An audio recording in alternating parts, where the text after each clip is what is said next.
نعم. أعوذ بالله من الشيطان الرجيم.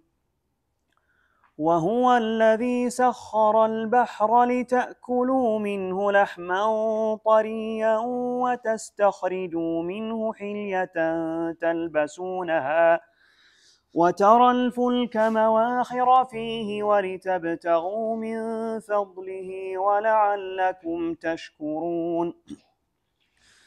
وألقى في الأرض رواسي أن تميد بكم وأنهارا وسبلا لعلكم تهتدون وعلامات وبالنجم هم يهتدون. أفمن يخلق كمن لا يخلق أفلا تذكرون. وإن تعدوا نعمة الله لا تحصوها إن الله لغفور رحيم. والله يعلم ما تسرون وما تعلنون. والذين يدعون من دون الله لا يخلقون شيئا وهم يخلقون أموات غير أحياء وما يشعرون أيان يبعثون. نعم. بسم الله الرحمن الرحيم. الحمد لله والصلاة والسلام على رسول الله وعلى آله وصحبه ومن والاه. قال الإمام البغوي رحمه الله تعالى: قوله عز وجل: هو الذي سخر البحر لتأكلوا منه لحما طريا، يعني السمك، وتستخرجوا منه حلية تلبسونها، يعني اللؤلؤ والمرجان، وترى الفلك مواخر فيه جواري. قال قتادة: مقبلة ومدبرة، وهو أنك ترى سفينتين إحداهما تقبل والأخرى تدبر تجريان بريح واحدة. وقال الحسن: مواخر أي مملوءة. وقال الفراء والأخفش: شواق تشق الماء بجناحيها. قال مجاهد: تمخر السفن الرياح. وأصل المخر الرفع والشق. وفي الحديث: إذا أراد أحدكم البول فليستمخر الريح، أي لينظر من أين مجراها وهبوبها، فليستدبرها حتى لا يرد عليه البول. وقال أبو عبيدة: صوائخ، والمخر صوت هبوب الريح عند شدتها. ولتبتغوا من فضله، يعني التجارة، ولعلكم تشكرون إذا رأيتم صنع الله فيما سخر لكم. وألقى في الأرض رواسي أن تميد بكم، أي لئلا تميد بكم، أي تتحرك وتميل. والميد هو الاضطراب والتكفؤ. ومنه قيل للدوار الذي يعتري راكب البحر ميد. الدواري. ومنه قيل للدوار الذي يعتري راكب البحر ميد. فاتحين نعم. قال وهب: لما خلق الله الأرض جعلت تمور، فقالت الملائكة: إن هذه غير مقرة أحدا على ظهرها، فأصبحت وقد أرسيت بالجبال، فلم تدر الملائكة مما خلقت الجبال. وأنهارا وسبلا، أي وجعل فيها أنهارا وطرقا مختلفة لعلكم تهتدون إلى ما تريدون فلا تضلون. وعلامات، يعني معالم الطرق. قال بعضهم: ها هنا تم الكلام ثم ابتدأ، وبالنجم هم يهتدون. قال محمد بن كعب والكلبي: أراد بالعلامات الجبال، فالجبال علامات النهار والنجوم علامات الليل. وقال مجاهد: أراد بالكل النجوم، منها ما يكون علامات ومنها ما يهتدون به.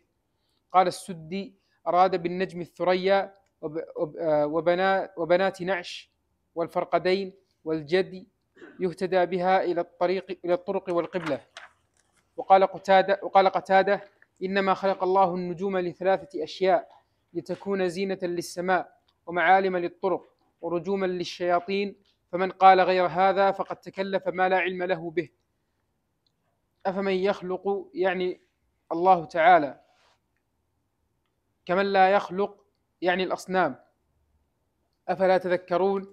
وإن تعدوا نعمة الله لا تحصوها إن الله لغفور رحيم. إن الله لغفور لتقصيركم في شكر نعمه، رحيم بكم حيث وسع عليكم النعم ولم يقطعها عنكم بالتقصير والمعاصي، والله يعلم ما تسرون وما تعلنون. والذين تدعون من دون الله يعني الأصنام. وقرأ عاصم ويعقوب يدعون بالياء لا يخلقون شيئا وهم يخلقون. أموات أي الأصنام غير أحياء وما يشعرون يعني الأصنام أيان متى يبعثون. والقرآن يدل على أن الأصنام تبعث وتجعل فيها الحياة فتتبرأ من عابديها. وقيل ما يدري الكفار عبدة الأصنام متى يبعثون. قوله تعالى حسبك.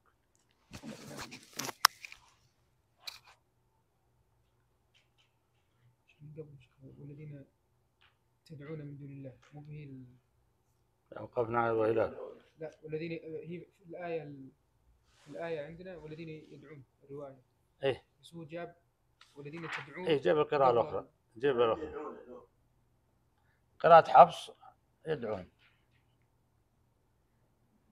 بس هو يوم جاب الآية على أساس أنها من. إيه نعم.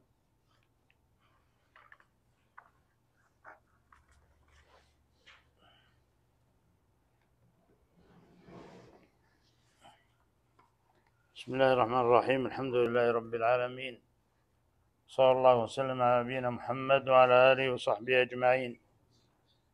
اللهم علمنا ما ينفعنا وانفعنا بما علمتنا وزدنا علما يا رب العالمين. سبحانك لا علم لنا إلا ما علمتنا إنك أنت العليم الحكيم.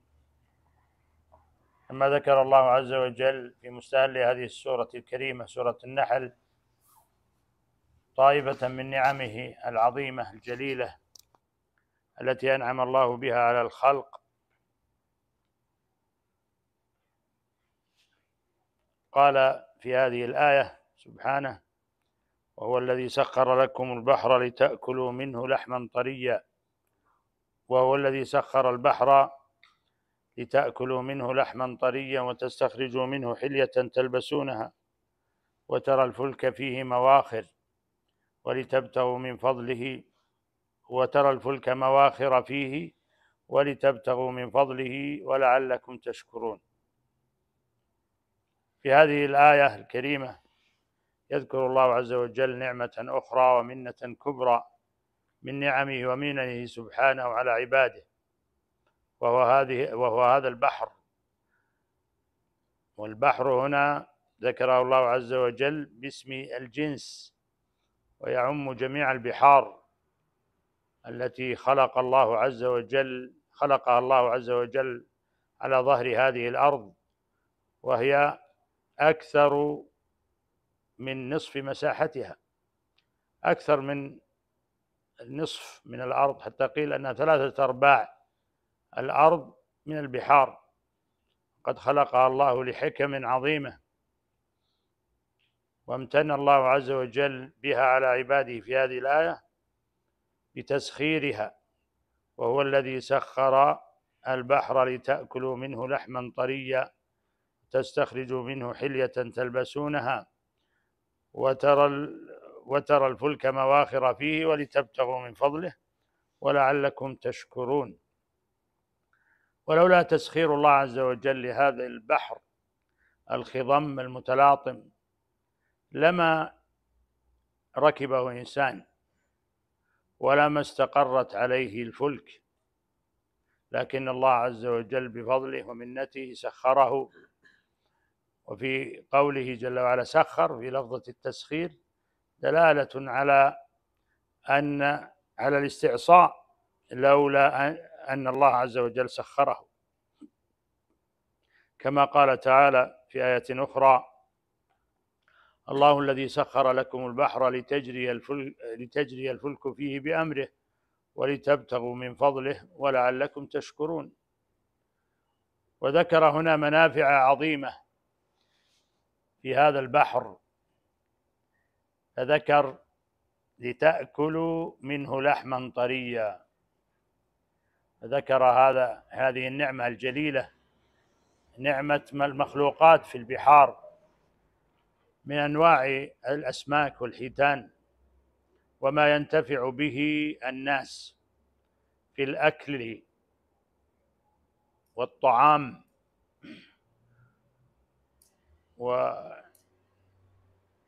خص الله عز وجل البحر بخصيصة، وهو أنه يجوز أكل ما يعيش عليه وما يعيش فيه حيا وميتا. فقد قال النبي صلى الله عليه وسلم لما سئل عن البحر قال: هو الطهور ماؤه الحل ميتته. فلو مات السمك والحيتان في البحر فإنه يجوز أكلها. وقد ساق الله لصحابة النبي صلى الله عليه وسلم كما صح في ذلك الخبر حوتا يقال له العنبر، فأكلوا منه حتى سمنوا، وقد كان ميتا لفظه البحر، فأكلوا منه عليهم رضوان الله، وحملوا منه، وضعوا منه قديدا وأتوا به إلى المدينة. فهذا البحر قد سخره الله عز وجل هذا التسخير العجيب، وجعل فيه هذه المخلوقات الكثيرة العجيبة المتنوعة، وهي طعام وتصاد ويطعم الناس منها ويأكلون منها لحما طريا. وفي الإشارة إلى اللحم هنا لحما طريا قال بعض المفسرين، وذلك أن أكثر ما في الحيتان والأسماك هو اللحم، والعظم فيها قليل، على خلاف حيوان البر فإن عظامه أكثر كثيرة. أما السمك والحيتان ونحوها في أنواع في البحر فإن عظامها قليلة، فلذلك الله عز وجل قال أشار إلى اللحم فيها فقال لحما طريا لتأكلوا منه لحما طريا. وفي أيضا قوله طريا إشارة إلى أن أحسن ما يمكن أن يستفاد من لحوم البحار هو ما كان طريا، فإذا كان طريا كان شهيا وكان نافعا. أما إذا فسد وما أسرع الفساد إليه فإنه تضعف الفائدة منه، وأيضا لا يكون شهيا، حتى قال العلماء إن في هذا إشارة طبية: لحما طريا وتستخرجون حلية وتستخرجوا منه حلية تلبسونها. هذه أيضا من الفوائد العظيمة في البحر، وهي الحلية التي تلبس، وقد أشار الله إلى ذلك في قوله جل وعلا: يخرج منهما اللؤلؤ والمرجان. فيخرج من البحار سواء كانت البحار العذبة والمالحة هذان النوعان من الحلي، وهو اللؤلؤ والمرجان، فجعل الله عز وجل فيها حلية للناس. والحلية هنا إنما هي للنساء، ولكن الله عز وجل عممها لأن الفائدة تحصل من الرجال والنساء، فالنساء تتجمل لرجالها بهذه الحلية، فكان هذا من امتنان الله عز وجل على الناس بهذه الحلية. وإلا الحلية للنساء كما قال جل وعلا: أو من ينشأ في الحلية وهو في الخصام غير مبين، يعني النساء.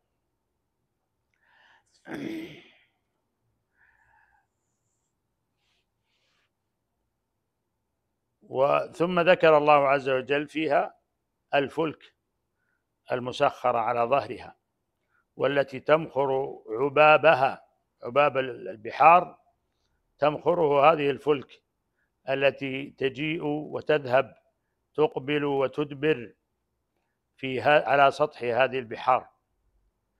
وإنها لآية عجيبة وعظيمة حينما ينظر أحدنا إلى هذه الموانئ والمرافئ التي تستقر عليها أطنان من الحديد، من هذه البواخر المحملة بهذه الأطنان من الحديد، من الحاويات التي تحمل البضائع. من الذي حملها؟ من الذي سخر هذا البحر لحملها؟ إلا الله سبحانه وتعالى. ففي هذا امتنان من الله عز وجل. وترى الفلك مواخر فيه تمخر عبابة وتمضي في عمقه، الله سخره لذلك وسهله لذلك، ولولا تسخير الله لما عاش على هذا البحر المتلاطم الذي إذا أراد الله عز وجل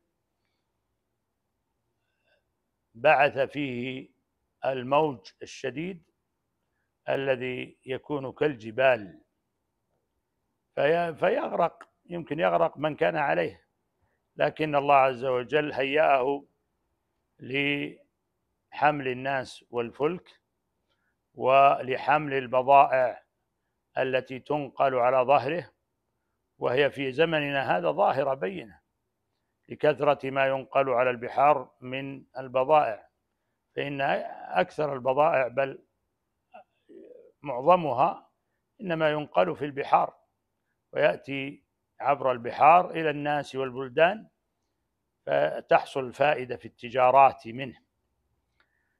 وإذا قال الله عز وجل وترى الفلك مواخر فيه ولتبتغوا من فضله، ابتغاء من فضله يعني بالتجارة المباحة الحلال التي يحصل بها نفع الناس، فتنقل التجارة من بلد إلى بلد على هذه الفلك على هذا البحر المسخر، فيستفيد الناس من فضل الله عز وجل. التاجر يستفيد المال، والذي يشتري البضاعة أيضا يستفيد البضاعة، فالله عز وجل سخر الناس بعضهم لبعض، فهذا من فضله ومنته، وسخر لهم هذه البحار لتحمل هذه البواخر وهذه الفلك التي فيها هذه البضائع الكثيرة العجيبة التي هي في زمننا هذا يعني ظاهرة وبينة، يعني أظهر من غيرها، إذ أنك ترى جبالا من البواخر من الكونتينرات هذه اللي تسمى اللي هي الحاويات التي يوضع بعضها على بعض، وتقف الرافعات الهائلة لتحملها من البحر حتى تضعها على اليابسة. سبحان الله، من الذي حملها إلا الله سبحانه وتعالى. فينبغي أن نتدبر يا إخواني هذه الآيات العجيبة العظيمة، ونشعر بفضل الله ومنته على عباده علينا وعلى الناس، ولكن أكثر الناس لا يشكرون. ذلك من فضل الله علينا وعلى الناس ولكن أكثر الناس لا يشكرون. ثم قال ولتبتغوا من فضله ولعلكم تشكرون، يعني من فضله بالتجارة المباحة التي الله عز وجل أباحها وجعلها لنفع الناس وحاجة الناس في البضائع التي تشترى وتباع. ولعلكم تشكرون، يعني لعلكم تشعرون بهذه المنة العظيمة الكبيرة. فهذا التسخير العظيم الذي جعله الله عز وجل في هذه البحار يستوجب منا الشكر لصاحب الفضل والمنة سبحانه الذي سخر هذا كله. ولولا تسخير الله هذه البحار لما استطاع أحد أن يركب فوقها. فسبحان الله، ما أعظم منة الله عز وجل وما أعظم نعمه، لكننا نغفل عنها كثيرا. وفي الإشارة إلى تسخير البحر هنا لحمل البضائع وحمل المتاع هو امتداد لتنوع ما سخر الله عز وجل لعباده من المركوب. فسخر الله عز وجل الأنعام كما في الآيات السابقة: وتحمل أثقالكم إلى بلد لم تكونوا بالغيه إلا بشق الأنفس إن ربكم لرؤوف رحيم. والخيل والبغال والحمير لتركبوها أيضا تحملكم وزينة ويخلق ما لا تعلمون. ويخلق الله عز وجل ما لا يعلم الناس وما لا يحيطون به علما، فالله سبحانه قادر على كل شيء، وهو المسهل والمسخر والميسر لكل شيء سبحانه. فكل النعم في الناس فمن الله، وما بكم من نعمة فمن الله سبحانه. ففي الإشارة إلى تسخير البحر هنا أيضا امتداد لما سخر الله عز وجل من الحيوان للنقل، وكذلك البحر للنقل كذلك. وقد علم الله عز وجل نبيه نوحا أن يصنع هذه السفينة وهذه الفلك كما أخبر الله عز وجل في كتابه. ويصنع الفلك وكلما مر عليه ملأ من قومه سخروا منه، فإن الله عز وجل أوحى إليه أنه سينزل العذاب الشديد بهؤلاء القوم المكذبين، وأن الماء سيتفجر من الأرض وسينزل من السماء حتى يغرق هؤلاء القوم المعاندين الكافرين، فأمره بصنع السفينة. وقال بعض العلماء إن كل صناعة فإنها من تفكير الإنسان ونظر الإنسان، إلا السفينة والفلك فإنها بوحي من الله عز وجل. فإن الله أوحى إلى نبيه نوح عليه السلام أن يصنع الفلك، فصنعها ولم تكن معروفة من قبل.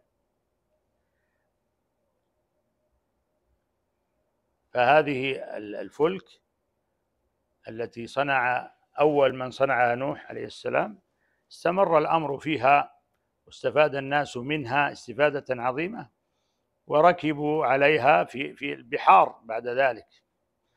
ثم قال جل وعلا: وألقى في الأرض رواسي أن تميد بكم وأنهارا وسبلا لعلكم تهتدون. ذكر الله عز وجل في هذه الآية أيضا مننا عظيمة ونعما كثيرة، فذكر نعمة ثبات هذه الأرض التي نعيش عليها وعلى ظهرها، ثبتها الله جل وعلا، ولولا تثبيت الله عز وجل لمادت واضطربت، لكن الله عز وجل ثبتها. وقد قيل أنها أول ما خلق الله الأرض كانت مضطربة فثبتها بالجبال، حتى قالت الملائكة قيل ذلك لأنه لا يستطيع يعيش عليها أحد، لكن الله ثبتها. وألقى في الأرض رواسي أن تميد بكم وأنهارا وسبلا لعلكم تهتدون. وهذه الأرض الثابتة التي ثبتها الله عز وجل وأرساها، انظر كيف يحصل للناس حينما تتزلزل الأرض في ثوان معدودة وفي جزء محدود من الأرض، ليس في كلها، فإنها في ذلك آية عجيبة. يهلك الناس وتتحطم البنايات، تنخسف كلها بهذا الاضطراب اليسير في الوقت اليسير في المكان المحدود. فكيف إذا اضطربت الأرض كلها؟ وكيف لو أنها لم تثبت؟ كيف يعيش الإنسان عليها؟ لكن الله عز وجل ثبتها وألقى فيها هذه الرواسي الجبال فلا تميد ولا تتحرك.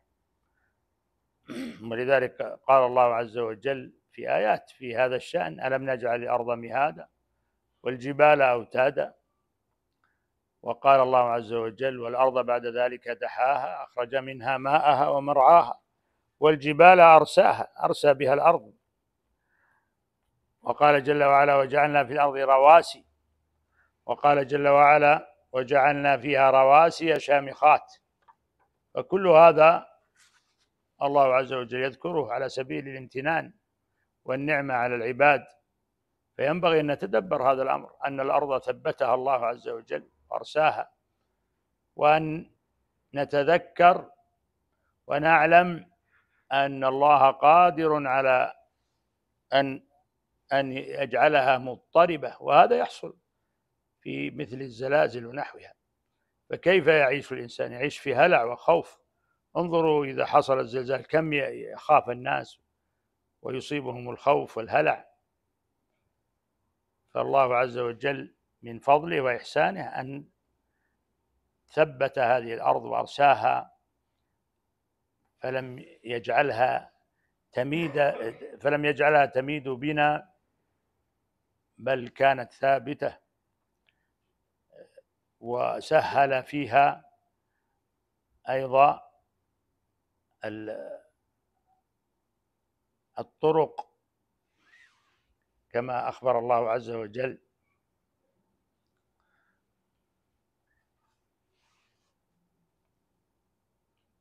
في قوله بعد ذلك: وأنهارا وسبلا لعلكم تهتدون. فشق الله عز وجل فيها الأنهار وجعل فيها السبل، وهي الطرق التي تكون في أثنائها. وهذه الطرق التي يسلكها الناس في هذه الأرض يهتدون بها في طرقاتهم وفي حاجاتهم وذهابهم وإيابهم. والأنهار التي الله عز وجل جعلها في هذه الأرض أيضا هي منة من الله عز وجل وفضل، فمنها الناس يشربون وبها يزرعون، كما قال جل وعلا: وسخر لكم الأنهار. قال جل وعلا: وفجرنا فيها من العيون. العيون هي التي تمد الأنهار بالماء فتسير. وقال جل وعلا في شأن السبل والطرق: وجعلنا فيها فجاجا سبلا لعلهم يهتدون. فجاجا في الأرض، وسبل يعني طرق، سبيل طريق، لعلهم يهتدون في طرقهم. فالناس يعرفون معالم الأرض من الفجاج ومن الجبال، فيمضون على هذه المعالم في طريقهم.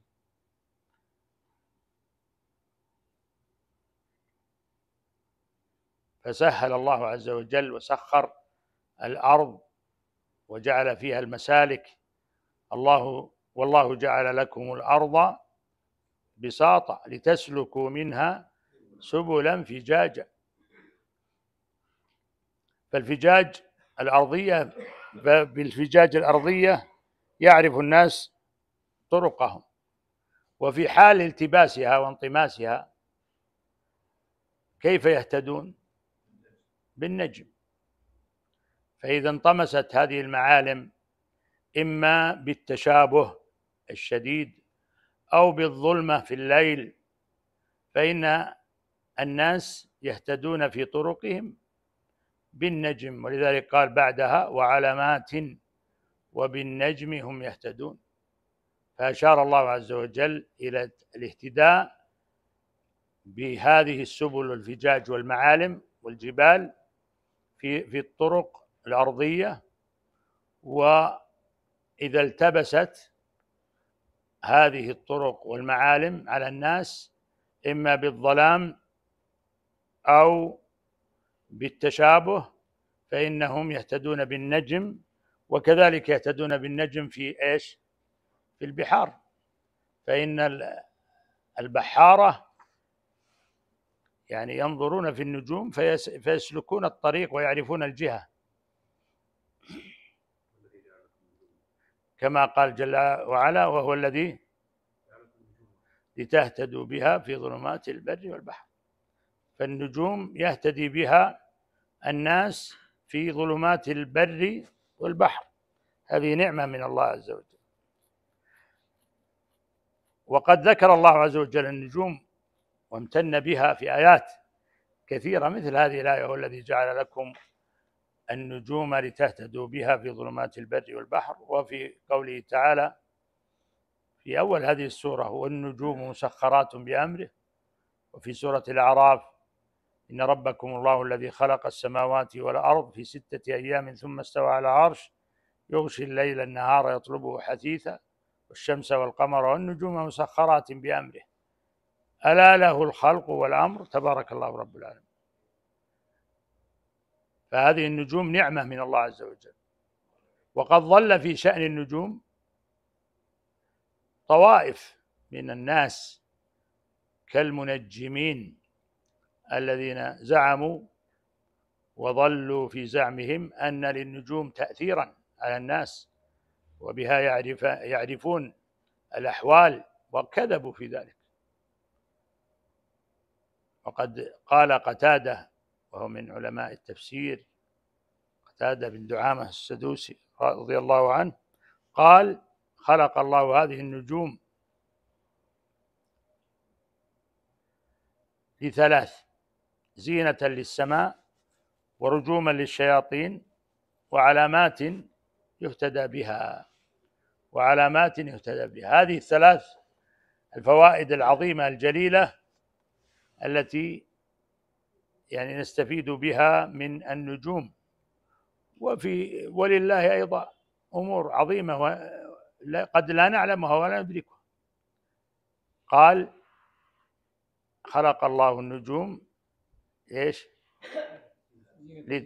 لثلاث: زينة للسماء، ورجوما للشياطين، وعلامات يهتدى بها. فمن تأول فيها غير ذلك فقد أخطأ وأضاع نصيبه، وتكلف ما علم له به، وتكلف ما لا علم له به. هذا رواه البخاري عنه. فهذه النجوم ذكر الله عز وجل في آيات في كتابه وامتن بها، وذكر هذه الفوائد كما في هذه الآية بأنها يهتدى بها، وكما قال الله عز وجل: إنا زينا السماء بزينة الكواكب. هذه الزينة.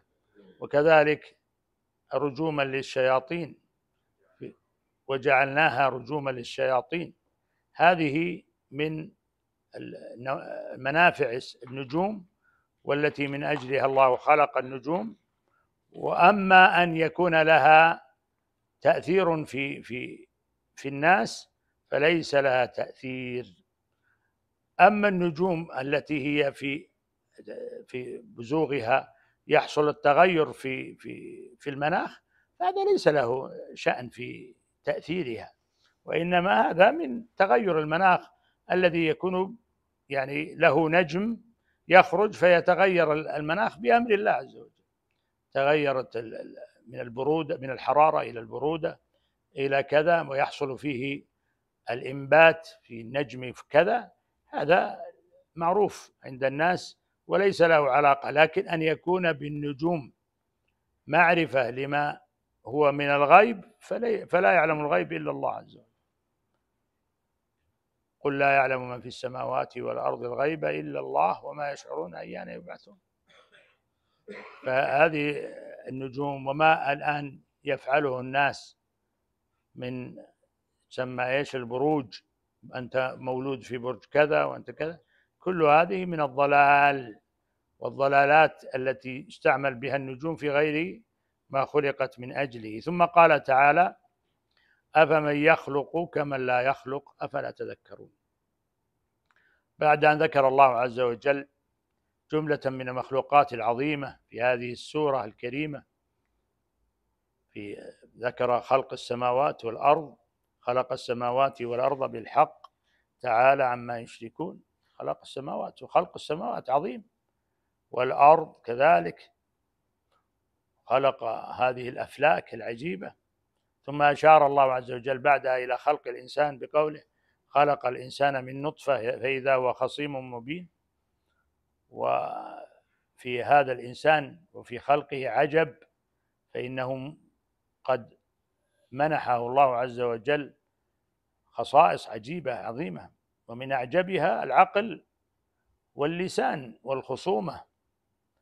خصيم مبين. ولذلك ذكرنا فيما سبق أن الراجح في قول الله عز وجل خصيم مبين أنه عامة الإنسان، أنه من هذا وصف الله جعله له، وصف عام للإنسان، أنه قد خلقه الله على هذه الهيئة العجيبة التي لا يشركه فيها مخلوق. فالإنسان هو المتكلم وهو العاقل وهو الخصيم، أما غيره غير الإنسان من المخلوقات فليست كذلك. ثم ذكر الله عز وجل الأنعام وامتن بها على عباده وخصها بالذكر، والأنعام خلقها لكم فيها دفء ومنافع ومنها تأكلون ولكم فيها جمال حين تريحون وحين تسرحون وتحمل أثقالكم إلى بلد لم تكونوا بالغيه إلا بشق الأنفس إن ربكم لرؤوف رحيم. ثم ذكر الخيل والبغال والحمير، وهذه أيضا حيوانات نافعة مفيدة الله عز وجل يمتن بها على عباده لتركبوها وزينة ويخلق ما لا تعلمون. وذكر الله عز وجل في آيات أخرى إنزال المطر من السماء، وهو الذي أنزل من السماء ماء لكم فيه شراب ومنه شجر فيه تسيمون ينبت لكم به الزرع والزيتون والنخيل والأعناب ومن كل الثمرات إن في ذلك لآية لقوم يتفكرون. إخوان، ينبغي أن نتفكر في هذه الآيات، آية لقوم يتفكرون. وسخر لكم الليل والنهار والشمس والقمر والنجوم مسخرات بأمره والنجوم مسخرات بأمره إن في ذلك لآية لقوم يعقلون وما ذرأ لكم في الأرض مختلفا ألوانه إن في ذلك لآية لقوم يذكرون. ثم قال بعدها الآيات التي نحن فيها أو بدأنا فيها: وهو الذي سخر البحر لتأكلوا منه لحما طريا وتستخرجوا منه حلية تلبسونها وترى الفلك مواخر فيه ولتبتغوا من فضله ولعلكم تشكرون وألقى في الأرض رواسي أن تميد بكم وأنهارا وسبلا لعلكم تهتدون وعلامات وبالنجم هم يهتدون. هذه كلها من خلقها، من أوجدها؟ الله سبحانه، فهو الخالق لهذه المخلوقات الموجد لها، فهو المستحق سبحانه للعبادة، أن يفرد بالعبادة. هل أحد يستطيع أن يخلق غيره سبحانه؟ لا. فلذلك استنكر الله عز وجل على الكافرين المشركين: أفمن يخلق كمن لا يخلق أفلا تذكرون. يعني أنتم تعبدون هذه المعبودات والأصنام، هل هي تخلق حتى تعبدونها، حتى تعبدوها؟ فهي لا تخلق. وقد ذكر الله عز وجل في بيان ضلال المشركين في عبادة هذه المعبودات من الأصنام وغيرها في آيات كثيرة في كتابه: أفمن يخلق كمن لا يخلق أفلا تذكرون، هذه الآية.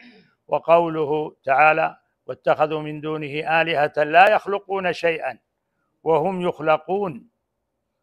لا يخلقون شيئا وهم يخلقون، هذه المعبودات تخلق، ولا يملكون لأنفسهم ضرا ولا نفعا ولا يملكون موتا ولا حياة ولا نشورا. هذا كله في بيان ضلال المشركين في عبادة هذه الأصنام المعبودات. وكما قال الله عز وجل: قل هل من شركائكم من يبدأ الخلق ثم يعيده قل الله يبدأ الخلق ثم يعيده فأنى تؤفكون. كيف يعني يكون تشركون بالله غيره بهذه المعبودات الضعيفة الهزيلة التي لا تملك شيئا ولا تملك ضرا ولا نفعا ولا تملك موتا ولا حياة ولا نشورا؟ فهذه الآية في ختام في ذكر بعد ذكر هذه المخلوقات وهذه النعم يستنكر بها الله سبحانه على المشركين. وهذه السورة مكية نزلت في مكة. يستنكر الله عز وجل بها على المشركين الذين يعبدون مع الله غيره من هذه المعبودات التي لا تخلق ولا تملك شيئا. أفمن يخلق كمن لا يخلق أفلا تذكرون. ثم قال جل وعلا: وإن تعدوا نعمة الله لا تحصوها إن الله لغفور رحيم. بعد أن ذكر هذه النعم وامتن الله عز وجل بها على عباده، أشار سبحانه إلى كثرة نعمه وتعددها حتى لا يقدر الإنسان على عدها ولا يملك إحصاءها لكثرتها وتنوعها. فمهما اجتهد الإنسان في النظر في نعم الله وعدها لا يستطيع لها عدا. فالواجب على الإنسان أن يلهج بذكر الله وشكره وأن يعمل بطاعته. فهذه النعم الكثيرة التي أنعم الله عز وجل بها على عباده هي من الكثرة بحيث لا يستطيع أحد أن يعدها. ولذلك أشار الله في هذه الآية إلى ضعف الإنسان حتى عن عد النعم وإحصائها، فقال: وإن تعدوا نعمة الله لا تحصوها إن الله لغفور رحيم، كما جاء في آية أخرى في سورة إبراهيم مرت معنا: وإن تعدوا نعمة الله لا تحصوها إن الإنسان لظلوم كفار. قد أشار الله عز وجل إلى هذه النعم هذه الكثيرة التي لا تعد ولا تحصى، كلها مصدرها من الله سبحانه، كلها مصدرها من الله سبحانه. فقال جل وعلا: وما بكم من نعمة فمن الله. فينبغي أن نعرف هذه الحقيقة العظيمة، وأن نذكر أنفسنا فيها، وأن نشكر ربنا سبحانه وتعالى على نعمه الجليلة العظيمة. والشكر يكون بإيش؟ بالقول والعمل، وكذلك الاعتقاد، أن يكون القلب ممتلئ بتعظيم الله عز وجل وشكره، وأن يلهج الإنسان بحمد الله عز وجل. ولذلك كانت سورة الفاتحة العظيمة التي لا تصح الصلاة إلا بقراءتها افتتح الله عز وجل بحمده، فقال: الحمد لله رب العالمين. فينبغي أن نحمد الله عز وجل ونشكره. وقال الله عز وجل لآل داود عليهم السلام: اعملوا آل داود شكرا وقليل من عبادي الشكور. الشكر يكون بمعرفة المنعم سبحانه، وأنه هو المنعم سبحانه. هذه الآيات التي سبقت كلها تبين أن الله هو المنعم، فمن شكره أن تعمل بطاعته، وأن تذكره، وأن تلهج بذكره وشكره، وأن تعمل بطاعته حتى تلقاه سبحانه. فهذا هو الذي الواجب على العبد، أن يكون طائعا لله شاكرا لأنعمه، كما سيأتينا في آخر هذه السورة في الثناء على إبراهيم: إن إبراهيم كان أمة قانتا لله حنيفا ولم يكن من المشركين شاكرا لأنعمه، يعني شاكر لنعمة الله عز وجل. فالشكر عظيم، أمره عظيم، فبالشكر تدوم النعم. فنسأل الله جل وعلا أن يعيننا على ذكره وشكره وحسن عبادته، ونقف على قوله جل وعلا: والله يعلم ما تسرون وما تعلنون. والله أعلم، صلى الله وسلم على نبينا محمد.